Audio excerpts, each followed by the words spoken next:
16ാം കേരള നിയമസഭയുടെ ആദ്യ സമ്മേളനത്തിന് ഇന്ന് തുടക്കമാവുകയാണ്. അംഗങ്ങളുടെ സത്യപ്രതിജ്ഞയാണ് ഇന്ന് നടക്കുക. പ്രോട്ടേം സ്പീക്കർ ജി സുധാകരൻ അംഗങ്ങൾക്ക് സത്യവാചകം ചൊല്ലിക്കൊടുക്കും. നാളെയാണ് സ്പീക്കർ, ഡെപ്യൂട്ടി സ്പീക്കർ തെരഞ്ഞെടുപ്പുകൾ നടക്കുക. UDF-ന് വേണ്ടി തിരുവഞ്ചൂർ രാധാകൃഷ്ണൻ സ്പീക്കർ സ്ഥാനത്തേക്കും ഷാനിമോൾ ഉസ്മാൻ ഡെപ്യൂട്ടി സ്പീക്കർ സ്ഥാനത്തിലേക്കും മത്സരിക്കും. 2 പദവികളിലേക്കുമുള്ള ഇടതുമുന്നണി സ്ഥാനാർത്ഥികളെ ഇന്ന് തീരുമാനിക്കും എന്നാണ് മനസ്സിലാക്കേണ്ടത്. ഏതായാലും 16ാം കേരള നിയമസഭ, VD സതീശൻ്റെ മന്ത്രിസഭ, 10 വർഷത്തിന് ശേഷം കോൺഗ്രസ് UDF അധികാരത്തിലേക്ക് വരുന്നു.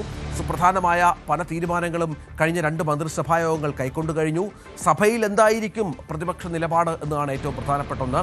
നമുക്കറിയാം, ഇത്തവണ പതിവിന് വിപരീതമായി 3 BJP അംഗങ്ങൾ കൂടി സഭയുടെ ഭാഗമാകുന്നു. വി മുരളീധരൻ, ഒപ്പം രാജീവ് ചന്ദ്രശേഖറും, ഒപ്പം ചാത്തന്നൂരിൽ ജയിച്ച ഗോപകുമാറും അടക്കമുള്ള പ്രതിനിധികൾ BJPയുടെ ഭാഗമാകുന്നു. അപ്പോൾ പ്രതിപക്ഷത്തിൻ്റെ കരുത്ത് കൂടും, സംശയമില്ല.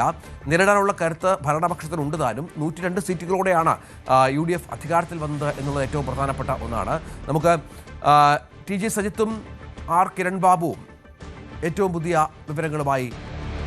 സജിത്ത് ആദ്യം ചേരും. സജിത്ത്, ഞാൻ നേരത്തെ പറഞ്ഞ പോലെ കുറച്ച് കരുത്ത് കൂടിയ പ്രതിപക്ഷം, പ്രത്യേകിച്ചും BJP കൂടി കളത്തിലിറങ്ങുമ്പോൾ, 3 MLA-മാരുള്ളപ്പോൾ അത്തരമൊരു പ്രതിപക്ഷത്തെ കൂടി ഭരണപക്ഷത്തെ നേരിടേണ്ടി വരും. കൃത്യമായ പ്ലാനിങ്ങോടെയാണ് നിയമസഭയിൽ ഏറ്റവും കൂടുതൽ പരിചയമുള്ള ഒരു മുഖ്യമന്ത്രി തന്നെയാണ് അവിടെ ഉള്ളത് എന്നത് പ്രധാനമാണ്. എന്തായിരിക്കും ഭരണപക്ഷത്തിൻ്റെ സഭയിലെ നിലപാട്?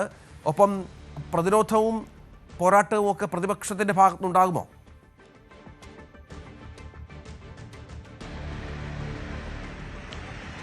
സംസ്ഥാന നിയമസഭ, അതായത് UDF സംസ്ഥാന രാഷ്ട്രീയത്തിലേക്ക്, ഭരണത്തിലേക്ക് 10 വർഷത്തിന്റെ ഇടവേളയ്ക്ക് ശേഷം തിരിച്ചു വന്ന ശേഷമുള്ള നിയമസഭാ സമ്മേളനം, ഇനിയിപ്പോൾ ഒരു നിയമസഭയിലും എന്ന് നമുക്ക് വിളിക്കാവുന്ന തരത്തിലേക്ക് നിയമസഭാ സമ്മേളനത്തിനാണ് തുടക്കമാവുന്നത്. അതിൽ ആദ്യം MLA-മാരുടെ സത്യപ്രതിജ്ഞ എന്ന സ്വാഭാവിക നടപടി. ഇത്തവണത്തെ ഏറ്റവും വലിയ പ്രത്യേകത പകുതിയിലധികം MLA-മാരും പുതുമുഖങ്ങളാണ് എന്നതാണ്. 140-ൽ 71 പേരും പുതുമുഖങ്ങളാണ്. ആ പുതുമുഖങ്ങളുടെ കൂടുതൽ സ്വാധീനമുള്ള, അവർക്ക് മെജോറിറ്റിയുള്ള ഒരു നിയമസഭ എന്നതാണ് ഇത്തവണത്തെ പ്രത്യേകത.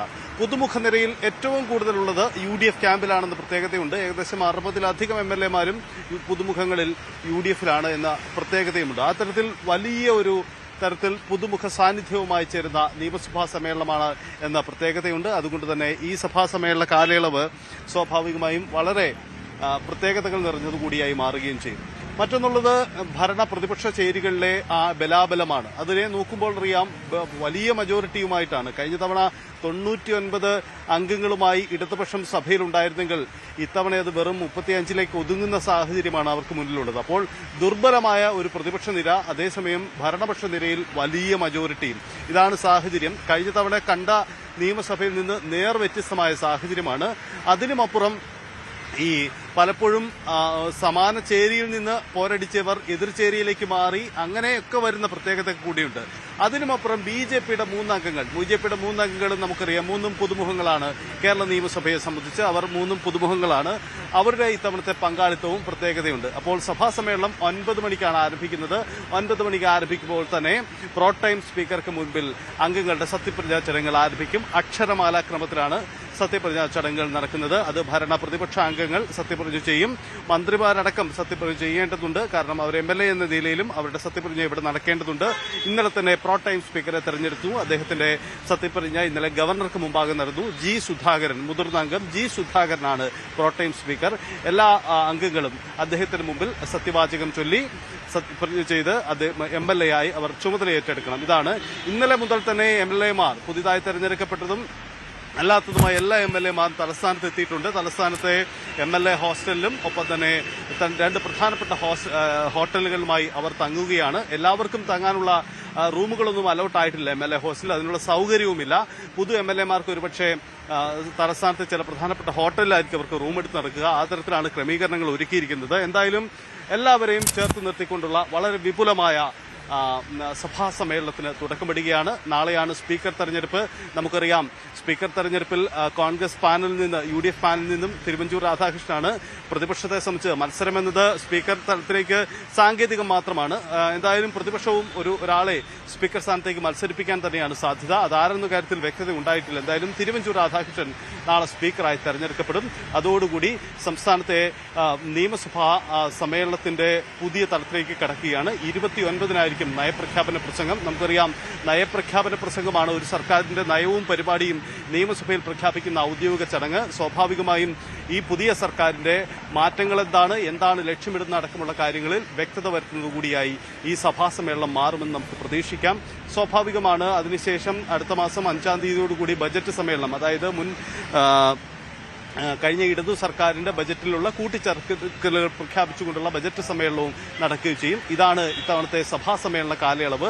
9 മണിക്ക് തന്നെ അംഗങ്ങളുടെ സത്യപ്രതിജ്ഞാ ചടങ്ങുകൾ ആരംഭിക്കും. ഇത്തവണത്തെ ഏറ്റവും കൗതുകം ഏറെ പുതുമുഖങ്ങളുള്ള 71 പുതുമുഖങ്ങളുള്ള നിയമസഭയാണ് ഇത്തവണ ചേരുന്നത് എന്ന പ്രത്യേകതയാണ്. ഈ അക്ഷരമാലാക്രമത്തിലാണല്ലോ സജിത്ത് സത്യപ്രതിജ്ഞ ചടങ്ങ് നിശ്ചയിച്ചിരിക്കുന്നത്. നമ്മൾ പ്രധാനമായും കാത്തിരിക്കുന്നത് ഇന്നലെ ജി സുധാകരൻ്റെയൊക്കെ പ്രതികരണം ഈ വിഷയത്തിൽ വന്നിരുന്നു. താൻ പിണറായി വിജയനെ കാണുന്നത് വെറും ഒരു MLA ആയി മാത്രമാണ്. ഒരു MLA-മാർക്കും എല്ലാ MLA-മാരെയും കാണുന്നത് പോലെ കാണുന്നു. പ്രത്യേക പരിഗണനയൊന്നുമില്ല. പിണറായി വിജയൻ ജി സുധാകരൻ്റെ മുന്നിൽ സത്യപ്രതിജ്ഞ ചെയ്യുമോ എന്നുള്ളത് പ്രധാനപ്പെട്ട ഒരു കാര്യമാണ്. സത്യവാചകം ചൊല്ലിക്കൊടുക്കണം, അങ്ങനെ സംഭവിക്കുമെന്നുള്ളത്. പക്ഷേ പിണറായിക്ക് വേറെ ഓപ്ഷനുണ്ട്. ഒരുപക്ഷേ സ്പീക്കർ തെരഞ്ഞെടുപ്പിന് ശേഷം തിരുവഞ്ചൂർ സ്പീക്കറായി വന്നതിന് ശേഷം വേണമെങ്കിൽ അദ്ദേഹത്തിന് മുന്നിലും സത്യപ്രതിജ്ഞ ചെയ്യാം. പക്ഷെ എന്താണ് തീരുമാനം എന്നുള്ള കാര്യം കാത്തിരുന്നു കാണണം. ഒപ്പം ഇന്നും നാളെയുമായി 2 ദിവസം നീളുന്ന ഒരു ചടങ്ങാണ്. 140ഓളം MLA-മാർ സത്യപ്രതിജ്ഞ ചെയ്യണമല്ലോ. അപ്പോൾ എത്ര സമയമെടുക്കും ഒരു MLA-യുടെ? അത്തരം ക്രമീകരണങ്ങളൊക്കെ ആയിട്ടുണ്ടോ?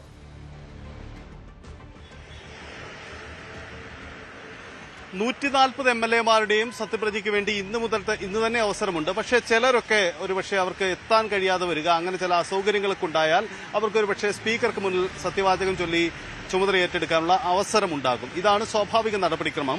പിണറായി വിജയൻ പ്രോട്ടൈം സ്പീക്കർക്ക് മുന്നിൽ സത്യവാചകം ചൊല്ലുമോ എന്നത് ഒരു കൗതുകമാണ്. കാരണം ജി സുധാകരനാണ്, പോരടിച്ചവരാണ് എന്ന പ്രത്യേകതയൊക്കെ ഉണ്ട്. അതിനപ്പുറം അതൊരു വെറുമൊരു സാങ്കേതിക നടപടിക്രമം മാത്രമാണ്. എല്ലാ തവണയും നടക്കുന്ന കാര്യമാണ്. പോരടിച്ചവരും നമുക്കറിയാം നിയമസഭയിലേക്ക് വരുമ്പോൾ അവർ അംഗങ്ങളാണ് എന്ന കൗതുകമുണ്ട്. അതിനപ്പുറത്തേക്ക് അതിന് നീക്കങ്ങളൊന്നുമില്ല. പിണറായി വിജയൻ ഇന്ന് തന്നെ സഭയിൽ പങ്കെടുക്കുമെന്നാണ് നമുക്ക് അറിയാനാവുന്നത്. അദ്ദേഹം കണ്ണൂരായിരുന്നു. അദ്ദേഹം സഭാ സമ്മേളനത്തിൽ പങ്കെടുക്കുന്നതിന് വേണ്ടി ഇവിടേക്ക് എത്തിച്ചേർന്നു എന്നാണ് മനസ്സിലാക്കുന്നത്. അദ്ദേഹത്തിന്റെ സാന്നിധ്യം ഇന്ന് നിയമസഭയിൽ തന്നെ ഉണ്ടാവും. മാത്രമല്ല പ്രതിപക്ഷ നിരയിൽ പ്രതിപക്ഷ നേതാവെന്ന് പറയുമ്പോൾ സ്വാഭാവികമായും സഭാ നേതാവിനൊപ്പം തന്നെ പരിഗണന നിയമസഭയിൽ കിട്ടുന്നയാളാണ്. ഭരണതലത്തിലേക്ക് വരുമ്പോൾ അത് പ്രതിപക്ഷ മുഖമാണെങ്കിൽ കൂടിയും നിയമസഭയിലേക്ക് വരുമ്പോൾ വളരെ പ്രാധാന്യമുള്ളയാളാണ് പ്രതിപക്ഷ നേതാവ്. അപ്പോൾ ആ പരിഗണനയൊക്കെ സഭയിലും അദ്ദേഹത്തിന് നൽകേണ്ടി വരും. അതുകൊണ്ട് ആ പരിഗണനയൊക്കെ നൽകി തന്നെയാണ് പോവുക. പക്ഷേ അതിൻ്റെ അകത്തെ ഒരു രാഷ്ട്രീയ കൗതുകം തീർച്ചയായിട്ടും ശ്രദ്ധേയമാണ്. ജി സുധാകരൻ പ്രോട്ടൈം സ്പീക്കറാണ് അവിടേക്ക് എത്തുന്നത്.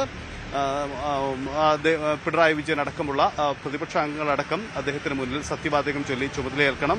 അതിനപ്പുറം പ്രത്യേകതയുള്ള മറ്റു ചില ഘടകങ്ങളുണ്ട്. നമുക്കറിയാം കണ്ണൂർ രാഷ്ട്രീയത്തിലേക്ക് വരുമ്പോൾ TK കോവിന്ദനെ പോലെ PK കുഞ്ഞികൃഷ്ണനെ പോലെയുള്ളവർ CPM-മായി അവസാന ഘട്ടത്തിൽ തെറ്റിപ്പിരിഞ്ഞ് CPM വിരുദ്ധമായ നിലപാടെടുത്ത് മുഖ്യമന്ത്രിയായിരുന്ന പിണറായി വിജയൻ അടക്കം എതിരെ വലിയ നിലപാടുകൾ എടുത്തവരൊക്കെ ഇത്തവണ UDF ക്യാമ്പിൽ നിയമസഭയിലുണ്ട് എന്ന പ്രത്യേകതയുണ്ട്. സ്വാഭാവികമായും ഈ സഭാതലത്തിൽ ഇവർക്കിടയിൽ നടക്കുന്ന ആശയവിനിമയങ്ങളൊക്കെ വളരെ കൗതുകമുയർത്തുന്ന കാര്യം കൂടിയാവും. നമുക്കറിയാം പുറത്തേക്ക് പോരടിക്കുന്നപ്പോഴും സഭയ്ക്കകത്ത് മണിക്കൂറുകളോളം ഒന്നിച്ച് അടുത്തടുത്ത സീറ്റുകളിൽ ഇരിക്കുന്നവരാണ്. അപ്പോൾ സ്വാഭാവികമായും ആ കൗതുകമൊക്കെ അവർക്കിടയിൽ ഉണ്ടാവും. ആ സൗഹൃദമൊക്കെ എപ്പോഴും ഉണ്ടാവുന്നതാണ്. നമുക്കറിയാം അംഗങ്ങൾക്കിടയിൽ ഉണ്ടാവുന്ന ഒരു സൗഹൃദമൊക്കെ പലപ്പോഴും നമ്മളത് കണ്ടിട്ടുമുള്ളതാണ്.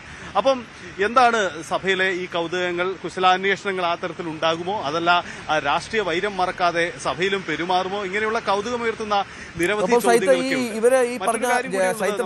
ഇടത് MLA-മാരായി ജയിച്ചു ഇടത് പക്ഷത്തുണ്ടായിരുന്ന CPM-ന്റെ ഭാഗമായിരുന്ന കണ്ണൂരിൽ ജയിച്ചു വന്ന ഗോവിന്ദനും കുഞ്ഞികൃഷ്ണനും സുധാകരനും അടക്കമുള്ളവർക്ക് അവർക്കൊരു UDF MLA-മാർക്കൊപ്പമായിരിക്കുമോ ഇരിപ്പിടം?